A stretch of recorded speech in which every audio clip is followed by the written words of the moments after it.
श्रोता प्रेमियों, मैं राम सागर शास्त्री आप लोगों के समक्ष एक प्रसंग रखने जा रहा हूं, रानी पद्मावती की कथा। देखिए, सिंगल द्वीप में किसी समय राजा गंधर्व सेन राज्य करते थे। राजा गंधर्व सेन की पुत्री, जिसका नाम पद्मावती था, पुत्री ये बहुत छोटी थी, तभी उसकी माता का देहांत हो गया। राजा के पास एक हीरामन तोता था जो मानवी भाषा में बातचीत करता था। पद्मावती उस तोते को बहुत चाहती थी। सारा दिन वह तोते से बात किया करती थी। धीरे धीरे पद्मावती विवाह के योग्य हो गई। राजा का उसका विवाह करने की तरफ कोई ध्यान नहीं था। अब तो पद्मावती उस तोते से रात दिन विवाह की बातें करने लगी। एक बार पद्मावती ने जब तोते से कहा कि हे तोते, क्या इस संसार में कोई हमारे लायक वर है? तोते ने कहा, राजकुमारी, मैं तो पिंजड़े में बंद हूं। अगर आजाद होता तो मैं देश देशांतर से तुम्हारे लायक वर ढूंढ लाता। जिस समय पद्मावती और तोते की बातें हो रही थी, उसी समय राजा गंधर्व सेन आ गए। उन्होंने इस विवाह के प्रकरण की बातें सुनी तो गुस्सा आ गया। विचार किया, पद्मावती खाना पीना छोड़कर रात दिन इस तोते से ही बातें किया करती है। क्यों नहीं इस तोते के बवाल को ही खत्म कर दिया जाए। उन्होंने एक सेविका से कहा कि इस तोते को मार डालो। पद्मावती ने राजा से अनुरोध किया, पिताजी, यह तोता मुझे प्राणों से भी प्यारा है। यदि इससे कुछ हो गया तो मैं जिंदा नहीं रह पाऊंगी। राजा ने इस बात को स्वीकार कर लिया, परंतु तोते ने पद्मावती से कहा, राजकुमारी, अब मेरे प्राणों को खतरा है, इसलिए तुम मुझे आजाद कर दो। पद्मावती बोली, नहीं तोते, मेरे जीते जी तुम्हें कुछ भी नहीं हो सकता है। इस प्रकार तोता ठहर गया। एक दिन की बात है, पद्मावती सखियों के सहित मान सरोवर में स्नान करने चली गई। सखियों सहित वहां जल विहार करने लगी और इधर हीरामन पिंजड़े में बंद था। अचानक एक बिल्ली आ गई। बिल्ली को देखकर तोता झटपटाने लगा। ज्यों बिल्ली ने पिंजड़ा खोला, मौका पाकर हीरामन उड़ गया। जंगल में अपने साथी पक्षियों से मिला। पक्षी उसे देखकर बहुत प्रसन्न हुए। हीरामन उसी जंगल में रहने लगा। धीरे धीरे 10 दिन बीत गए। एक दिन की बात है, जंगल में एक शिकारी पहुंच गया। उसने अपना जाल फैलाया। एन केन प्रकार से हीरामन जाल में फंस गया। बहेलिया उस तोते को बेचने के लिए बाजार में गया। अचानक चित्तौड़ का एक व्यापारी आ गया, जिसके साथ में एक ब्राह्मण था। ब्राह्मण को वह तोता अच्छा लगा। उसने उसे खरीद लिया और चित्तौड़ के राजा चित्रसेन के पुत्र रत्नसेन के पास पहुंचा और बोला, राजन, यह तोता मानवी भाषा में बात करता है। रत्नसेन ने 1 लाख रुपए देकर उस तोते को ब्राह्मण के हाथों से खरीद लिया। एक दिन की बात है, राजा रत्नसेन शिकार खेलने के लिए चले गए। मौका पाकर रत्नसेन की रानी नागमती तोते के पास पहुंची। उसने हीरामन से कहा कि हे हीरामन, मुझे बताओ, क्या संसार में मेरे समान कोई सुंदरी है? तोते ने हंसकर कहा, महारानी जी, आपको अपने रूप पर बहुत घमंड है। सिंगल द्वीप की राजकुमारी पद्मावती आपसे कई गुना सुंदर है। नागवती ने कहा, तुम पद्मावती को कैसे जानते हो? तोते ने कहा, पहले मैं उसी के पास रहता था। अब तो नागवती विचार करने लगी, इस तोते का जीवित रहना ठीक नहीं है। यह मेरे स्वामी रत्नसेन को पद्मावती के बारे में बताएगा तो उसके रूप की प्रशंसा सुनकर राजा मुझे छोड़ देगा और वह पद्मावती की तलाश में निकल पड़ेगा। उसने बानी को अपने पास बुलाया और बोली, यह तोता मेरे वियोग का कारण बन सकता है, इसलिए तुम इस तोते को मार डालो। उसने विचार किया, अगर तोता नहीं मिला तो राजा मुझे मार डालेगा। अगर रानी नागमती का कहना नहीं किया तो यह कोड़ों से मेरी खाल खींच लेगी। इसलिए उसने तोते को छुपा दिया और रानी से झूठ कह दिया, मैंने तोते को मार डाला है। इधर राजा रत्नसेन जो शिकार खेलकर लौटे, उन्होंने रानी से कहा, तोता कहाँ है? रानी ने कहा, बांदी से पूछो। बांदी ने हकीकत बताई। राजा ने तलवार निकाली और बोला, यदि हीरामन नहीं मिला तो मैं भी तलवार मारकर अपना प्राणांत कर दूंगा। अब तो रानी ने बांदी से कहा कि अब क्या होगा? बांदी ने कहा, चिंता मत करो, हीरामन सुरक्षित है। उसने पिंजरे को लाकर राजा के सामने रख दिया। मौका पाकर राजा ने हीरामन से पूछा, क्या मेरी रानी नागमती से भी कोई अधिक रूपवती राजकुमारी है? तोता बोला, हाँ महाराज, पद्मावती तुम्हारी रानी से भी अधिक सुंदर है। राजा ने कहा, क्या तुम मुझे उसके पास तक पहुंचा दोगे? तोते ने कहा, आप निश्चिंत रहें, मैं सिंगल द्वीप की सारी रास्ता जानता हूं। उसी समय राजा ने जोगी का वेश बनाया, हीरामन को साथ लिया और सिंगल द्वीप के लिए चल पड़ा। उसके साथ 1600 कुंवर जोगी बनकर निकल पड़े। राजा कलिंग देश में पहुंचा। उसने राजा गजपति सिंह से कहा, मुझे जहाज की जरूरत है, सिंगल द्वीप जा रहा हूं। आज जहाज में बैठकर राजा 6 समुद्रों को पार करके मानसरोवर के टापू पर पहुंचा। टापू पर महादेव का एक सुंदर मंदिर था। उसमें बैठकर भगवान शंकर की प्रार्थना करने लगा कि कर्पूर गौरम करुणावतारम संसार सारम भुजगेंद्रहारम सदा वसंतम हृदयारविंदे भवम भवानी सहितम नमामि। उधर हीरामन राजा का संदेश लेकर पद्मावती के पास गया। हीरामन को देखकर पद्मावती की आंखों में आंसू भर आए। हीरामन ने अपनी सारी कहानी बताई और कहा, मैंने तुम्हारे लायक वर ढूंढ लिया है। वो चित्तौड़ के राजा रत्नसेन हैं। इस समय भगवान शंकर के मंदिर में पूजा कर रहे हैं। आप चलकर उनका दर्शन कर लीजिए। पद्मावती ने कहा, जाकर अपने महाराज को बता देना कि मैं वसंत पंचमी के दिन उस मंदिर में पूजा करने आऊंगी। तोते ने आकर राजा को संदेश दिया। राजा वसंत पंचमी का इंतजार करने लगा।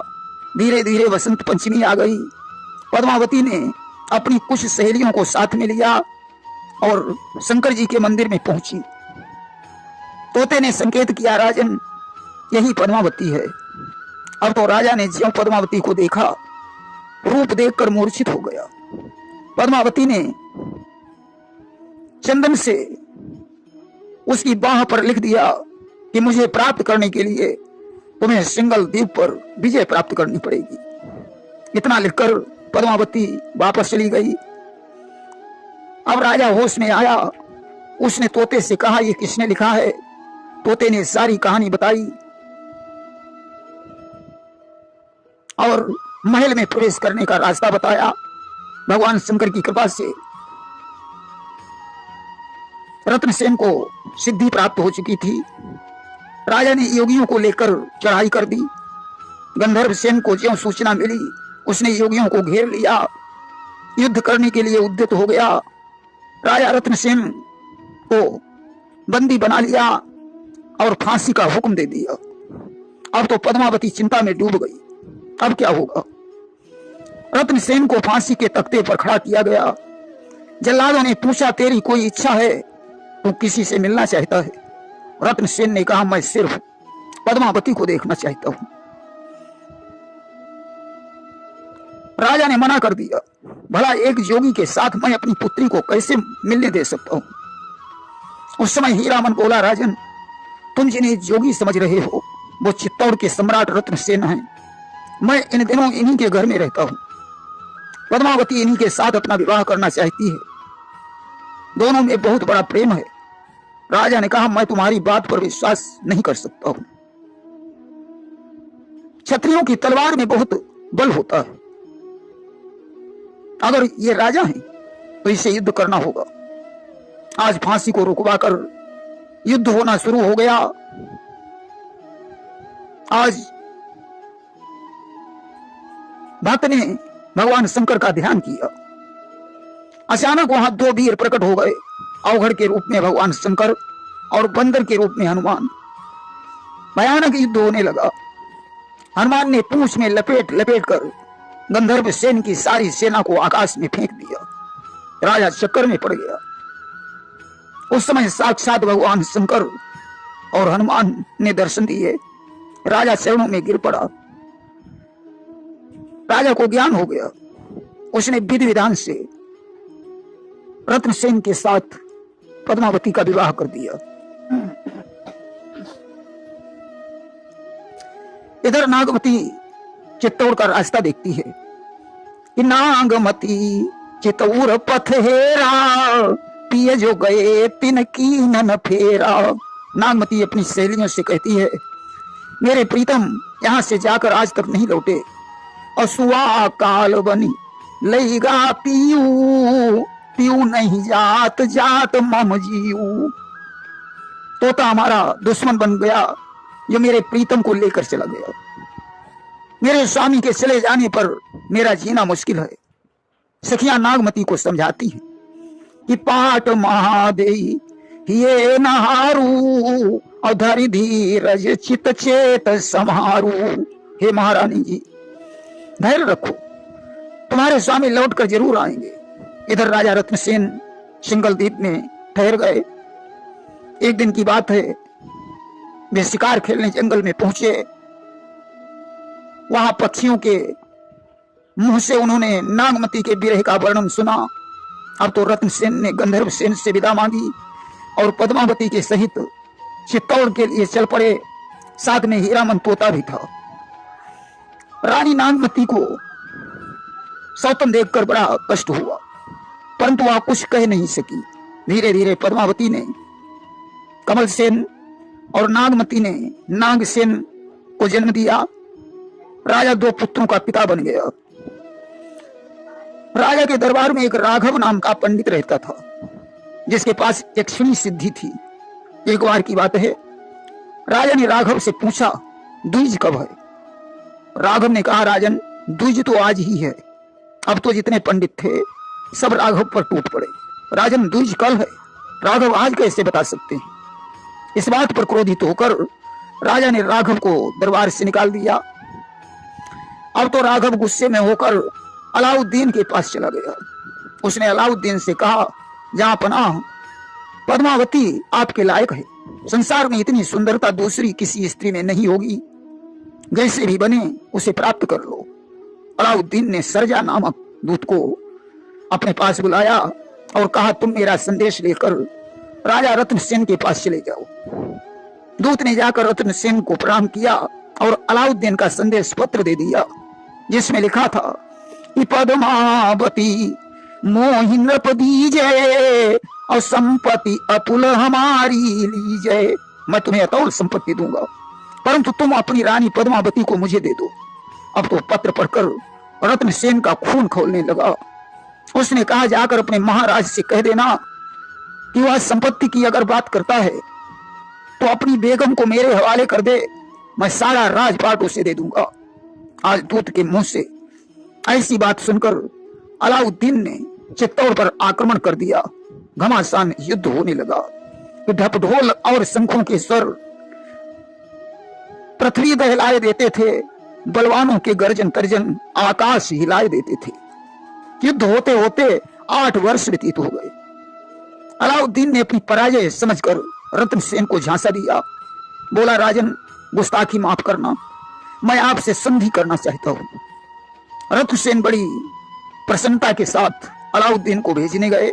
मौका पाकर उसने रत्नसेन को बंदी बना लिया और दिल्ली लेकर चला गया। उन्हें कैद कर दिया।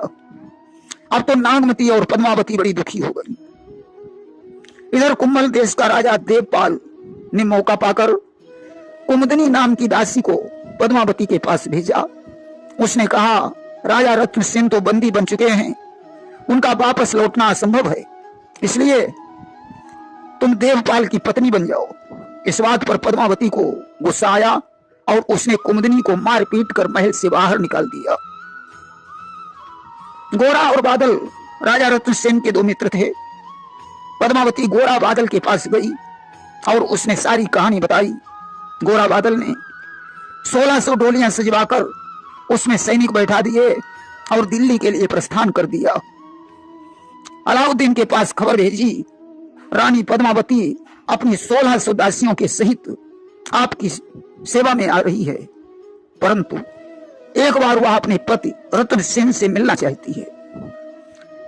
अलाउद्दीन ने मिलने की आज्ञा दे दी। जो रत्न सेन को लाया गया, सारे सैनिक डोलियों से निकल पड़े। उन्होंने रत्न सेन को बंदी विमुक्त कर दिया और पद्मावती को लेकर भाग खड़े हुए। अब तो अलाउद्दीन की सेना उनका पीछा करने लगी, परंतु रत्न सेन जैसे तैसे चित्तौड़ में पहुंच गए।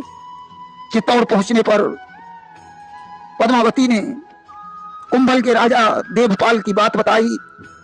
रत्न सेन ने सोचा, चलो देवपाल से भी निपट लिया जाए।